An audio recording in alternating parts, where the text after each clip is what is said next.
Hi hello வணக்கம் and welcome to this is movies review Tamil. இந்த movie ரிவ்யூவில் ஒரு ஹிந்தி லாங்குவேஜ் டூ டாக்குமெண்ட்ரி சீரீஸாக வெளிவந்திருக்க ஹனிமூன் கே ஹேட்டியா இந்த சீரீஸோட ரிவ்யூ பற்றி தான் பார்க்க போகிறோம்.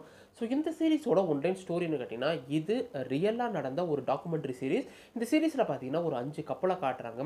5 பேருமே அரேஞ்ச் மேரேஜோ இல்லை லவ் மேரேஜோ பண்ணி தன்னோட கணவர்னு கூட ஏற்பட்ட ஒரு கருத்து வேறுபாடுனால ரொம்ப டொமெஸ்டிக்கல் வைலன்ஸுக்கும் அவங்க உள்ளாக்கப்படுறாங்க. இதனால ஒரு கட்டத்தில் கடுப்பாகி போன இவங்களுக்கு மற்றொரு நபரோட இல்லீகல் அஃபேரும் ஏற்படுது. அந்த தன்னோட இல்லீகல் லவ்வரோட சேர்ந்து தன்னோட ஹஸ்பண்டை எப்படி கொலை பண்ண திட்டமிட்டாங்க, எப்படி கொலை பண்ணாங்க, அந்த பாடியை எப்படி டிஸ்போஸ் பண்ணாங்க, இவங்க போலீஸ் கிட்ட மாட்டினாங்களா இல்லையா, இல்லை இந்த கேஸை எப்படி போலீஸ் கண்டுபிடிச்சாங்கன்றது தான் இந்த சீரீஸோட மொத்த கதையே. இந்த சீரீஸ் பார்த்தீங்கன்னா ஒரு டாக்குமெண்ட்ரி சீரீஸ். 5 ரியலாக நடந்த கொலைகளை இவங்க டாக்குமெண்ட்ரி சீரீஸாக ரெடி பண்ணியிருக்காங்க. இந்த சீரீஸில் பார்த்தீங்கன்னா ஒரு 5 டிஃப்ரெண்டான கேஸை காட்டுவாங்க. அந்த 5 கேஸுமே ஒவ்வொரு எபிசோடாக இவங்க கொண்டு வந்திருக்காங்க. அதில் ஃபஸ்ட்டு ராஜா ரகுவன்சி கேஸாக இருக்கட்டும், இல்லை கணவனை கொண்டு சாக்கடையில் தூக்கி போட்ட கேஸாக இருக்கட்டும், இல்லை சோசியல் மீடியா இன்ஃப்ளூயன்சரால் கொலை பண்ண கேஸாக இருக்கட்டும், இல்லை கணவனையே கொண்டு டைல்ஸ் கீழே புதைச்சி வச்சது, கண்டந்துட்டமாக வெட்டி ப்ளூ ட்ரம்மில் புதைச்சி வச்சதுன்னு சொல்லிட்டு இந்த ஒரு 5 கேஸை பற்றி தான் இந்த டாக்குமெண்ட்ரி சீரீஸ் காட்டுது. மொத்தமாக கேட்டிங்கன்னா ஒரு 3.5 மணி நேரத்துக்குள்ளே தான் வரும். ஒவ்வொரு சீரீஸும் 1/2 மணி நேரத்துலேருந்து 3/4 மணி நேரத்துக்குள்ளே தான் போகுது. ஒரு ஃபியூச்சர் ஃபிலிம் பார்க்குற டைமில் இந்த சீரீஸை நீங்கள் பார்த்து முடிச்சிடலாம். 5 எபிசோடுமே ஒரு ட்ரூ இன்சிடென்ட்டை பேஸ் பண்ணுறதுனால பெருசாக யாருமே நடிச்சிருக்க மாட்டாங்க. அந்த கேஸில் சம்மந்தப்பட்டவங்க யாரோ அவங்கள வச்சு தான் இந்த மொத்த சீரீஸுமே எடுத்திருப்பாங்க. அங்கங்கே கற்பனைக்காக சில கதாபாத்திரங்கள் வந்திருந்தா கூட எல்லாமே நேச்சுரலாக இருந்தவங்கன்றனால பெருசாக நம்ம எங்கேயுமே ஆக்டிங்கே சொல்ல முடியலை. அதை தவிர டெக்னிக்கலாக ஒரு ஸ்ட்ராங்கான சீரீஸ் தான், பெருசாக எங்கேயுமே குறை சொல்ல முடியலை. நிறைய ரியல் ஃபுட்டேஜை உள்ளே காட்டியிருப்பாங்க. அது மட்டும் இல்லாமல் ஒவ்வொரு சீரீஸுமே அடுத்தென்னு சொல்லிட்டு கொண்டு போன விதத்தில் சினிமாட்டோகிராஃபியும் சரி பேக்ரவுண்ட் மியூசிக்கும் சரி ரொம்பவே நல்லா இருந்துச்சு.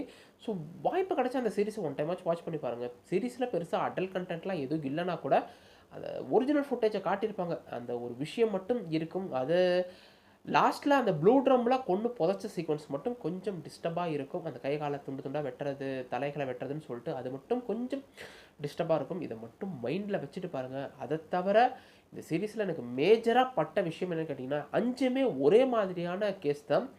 ஒரு மனைவி இருப்பாங்க, அவங்களுக்கு கணவனால் ஏதாச்சும் பிரச்சனை இருக்கும், இல்லை கணவனை பிடிக்காமல் போகும். அவங்க டொமஸ்டிக்கல் வைலன்ஸுக்கு பார்த்தீங்கன்னா உள்ளாக்கப்படுவாங்க. அதனால் அவங்களுக்கு இல்லீகலாக ஒருத்தர் மேலே அஃபயர் ஏற்படும். அந்த அஃபயரை வச்சு தன்னோட கணவனை எப்படி கொலை பண்ணி அந்த பாடியை டிஸ்போஸ் பண்ணி எப்படி போலீஸ்கிட்ட மாட்டினாங்கன்ற ஒரே கான்செப்ட் ஸ்டோரி தான். இதைத்தான் 5 எபிசோடாக எடுத்திருக்காங்க. 5லேயும் பார்த்தீங்கன்னா டிஃப்ரெண்ட் கேஸாக இருந்தால் கூட ஒரு 3 எபிசோடுக்கு ஓகே.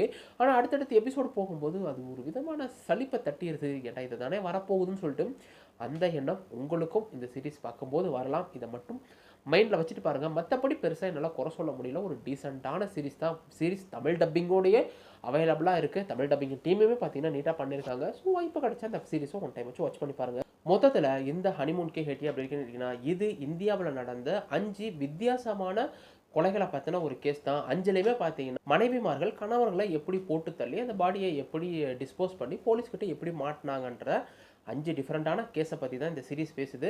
ஸோ சீரீஸில் பார்த்தீங்கன்னா இது ஒரு டாக்குமெண்ட்ரி சீரீஸ் அப்படின்றப்ப முழுக்க ரியல் ஃபுட்டேஜை வச்சு தான் எடுத்திருக்காங்க. பெருசாக ஆக்டிங்கில் எதுவுமே இருக்க மாட்டாங்க. சில கற்பனை கதாபாத்திரங்கள் நடிச்சிட்டு போகிற மாதிரி தான் இருக்கும். ஒரிஜினலில் என்ன நடந்துச்சோ அவங்க தான் வந்து பேசியிருக்காங்க அப்படின்றப்ப கொஞ்சம் அங்கங்கே உங்களுக்கு ஸ்லோனஸ் தெரியலாம். அதை தவிர சீரீஸ் அடுத்த கட்டத்துக்கு எடுத்துகிட்டு போனதே சினிமோட்டோகிராஃபியும் பேக்ரவுண்ட் மியூசிக் தான். ரெண்டுமே பார்த்தீங்கன்னா டாப் நாச்சாக இருக்குது. சீரீஸ் பார்த்தீங்கன்னா 5மே ஒரே கேஸ் அப்படின்றப்ப சில இடங்களில் உங்களுக்கு சலிப்பு வரலாம். இதை மட்டும் மைண்டில் வச்சுட்டு பாருங்கள். மற்றபடி நீங்கள் கொடுக்கக்கூடிய டைமுக்கு இந்த சீரிஸ் ஒரு டீசென்ட் வாட்சாக இருக்கும். சீரிஸ் தமிழ் டப்பிங்லேயே அவைலபிளாக இருக்குன்றப்ப நீங்கள் தாராளமாக வாட்ச் பண்ணி பார்க்கலாம். தமிழ் டப்பிங்குமே பார்த்தீங்கன்னா நீட்டாக பண்ணியிருக்காங்க. பெருசாக அடல் கண்டென்ட் எதுவும் இல்லைனா கூட அந்த 5வது எபிசோடில் மட்டும் கை காலை துண்டு துண்டாக வெட்டுறது, அது ப்ளூ ட்ரம்மில் போடுறது, அதை வச்சு சடங்கு பண்ணுறதுன்னு சொல்லிட்டு கொஞ்சம் டிஸ்டர்பான காட்சிகள் இருக்குது. குழந்தைகளுக்கு உண்டான சீரீஸில் நீங்கள் ஒரு மெச்சூரிட்டி இருந்தால் தாராளமாக பாருங்கள். நீங்கள் கொடுக்கக்கூடிய 5 எபிசோடுக்கு கண்டிப்பாக ஒர்த்தபலாக இருக்குன்றதுல எந்த ஒரு சந்தேகமும் இல்லை. இதுபடி பிடிச்சதை வீடியோ லைக் கொடுத்துருங்க. அப்படி சப்ஸ்கிரைப் பண்ணி பார்த்துட்டு பக்கத்தில் இருக்க அந்த பெல் ஐக்கானை கிளிக் பண்ணிங்க. வந்து பார்க்குறேன். அது வரைக்கும் என்ன, கீப் வாட்சிங், keep supporting, subscribe to movies review Tamil.